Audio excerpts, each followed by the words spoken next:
Hello friends, আজ তোমাদের সাথে একটা নিউ রেসিপি নিয়ে চলে আসলাম। আর বলো তোমরা কেমন আছো? আজ বানাবো লতি দিয়ে আর শীতল শুটকি দিয়ে। কড়াইতে অল্প জল দিয়ে একটু নুন দিয়ে হালকা করে লতিগুলো একটু ভাপে দিয়েছি। তার লতিগুলো ছেঁকে নিয়েছি। কড়াইতে একটু তেল দিয়ে পেঁয়াজগুলো একটু হালকা ভেজে নিয়েছি।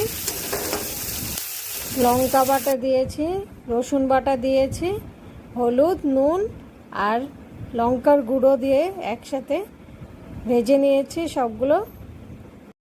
তারপর মশলাগুলো একসাথে কষাতে হবে।